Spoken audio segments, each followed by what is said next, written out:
九州のほぼ中央、三隈川の流れに沿うようにして栄えた大分県日田市。この町で日田特産の下駄の生産に励む長島作造さん一家は家内工業の代表的な存在である。作造さんは歌い、古典芸能の鑑賞などの趣味があるが、中でも人形作りは趣味の域を超えた技術を持っている。その腕前を披露する時が毎年1回やってくる。それは日田市熊町一帯で行われる260年の伝統を誇る日田祇園祭の引山の山笠を飾る山町内の人形作りを一手に引き受けているからである。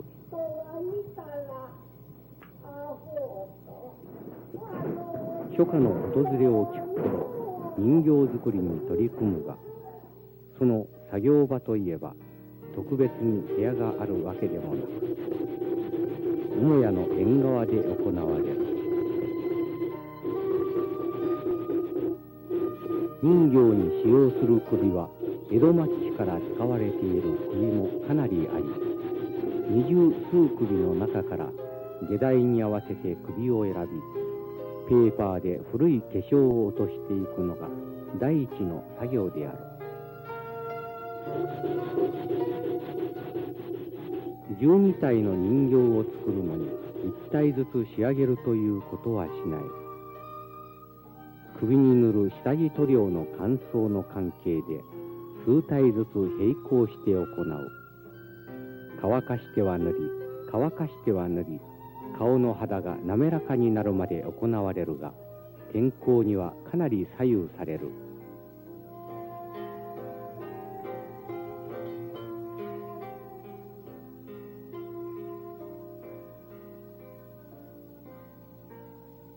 下地が出来上がると化粧に入り、役の個性を打ち出すように描くのであるが、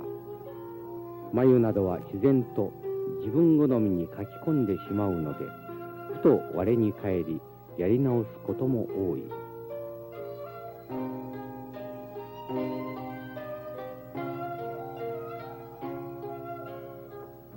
今年の下代は大和町が仙台萩、三隈町が鞍馬山、河原町が武蔵観音院の決闘。総勢12体の人形作りに取り組むが、仕事の合間を縫っての制作なので、全部仕上がるまでには約2ヶ月以上もかかってしまう。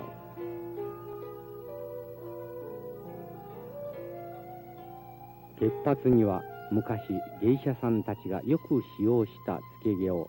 きれいに洗髪して乾燥したものを使う。作造さんがこんな技術を覚えたのも、子供の頃からおじいさんの手伝いを何十年もやっていたからである。見よう見まねで覚えた技術は、おじいさんの亡き後を受け継いで7年になろうとしている。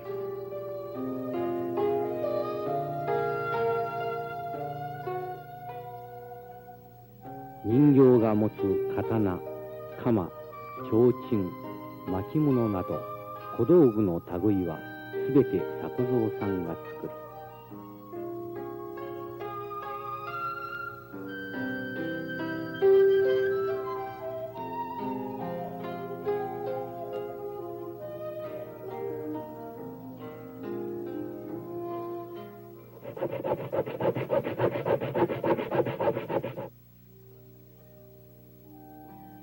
首が出来上がると、下駄工場の炭で胴体作りに入る。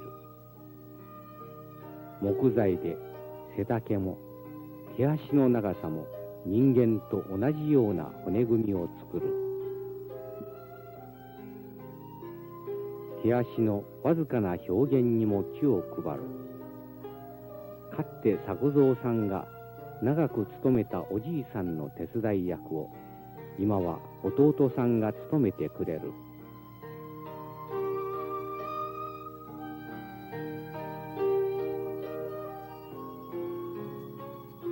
胴体の肉付けは麦わらを巻きつけ、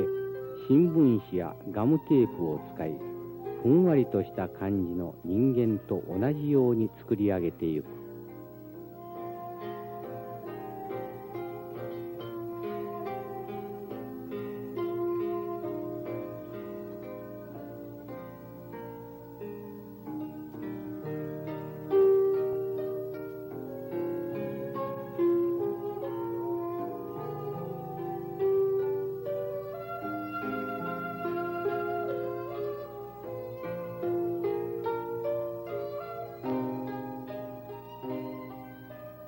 胴体が出来上がると、胴体は母屋へ回され、作蔵さんの指示通りに役者に合わせた柄の生地を作蔵さんの奥さんが裁断し、縫い付けてゆく。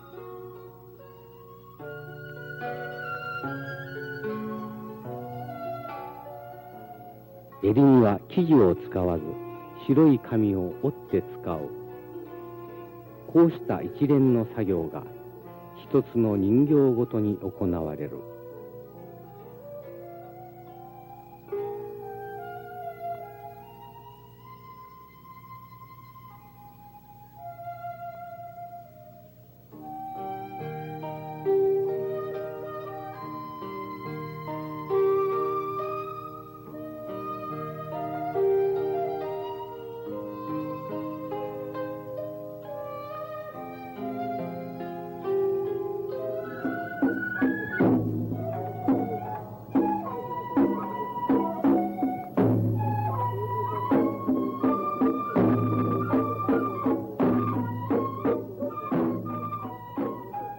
笛、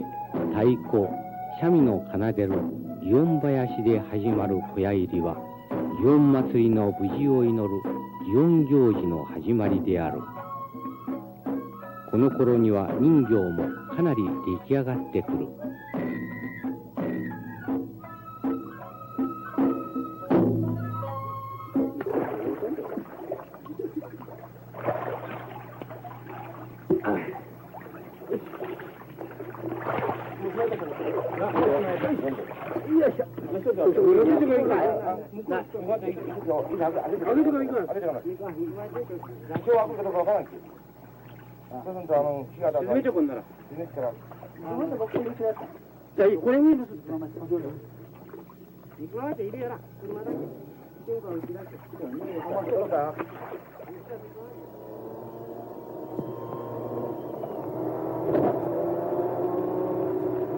曳山の屋台に使う車が池から引き上げられる頃になると、作蔵さんは一刻の猶予もない。下駄の仕事は弟夫婦に任せて人形作りに打ち込む。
女性の人形が出来上がると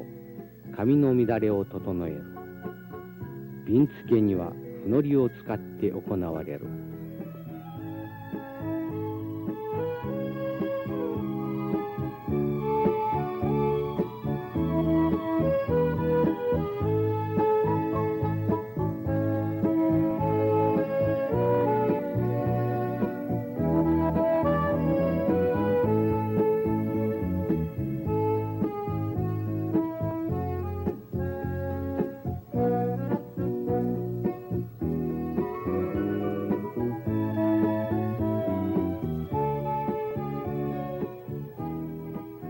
少し出遅れた人形作りも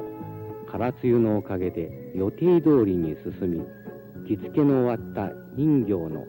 最後の仕上げは作蔵さんの手によって気に入るまで念入りに修正される。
祇園祭の当時、引山に飾られた人形たちの総出演である。制作中、指が折れて手こずった子供、腕が決まらなかった忍者、短期間ではあるが、一つ一つ思い出は多い。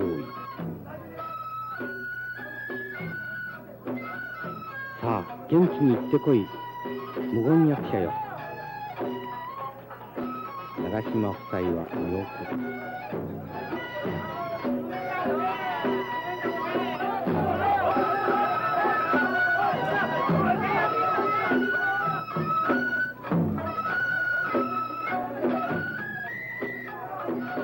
内助の功ありて立派に出来上がった山笠は町の若者たちの手によって2日間にわたって巡行が行われる。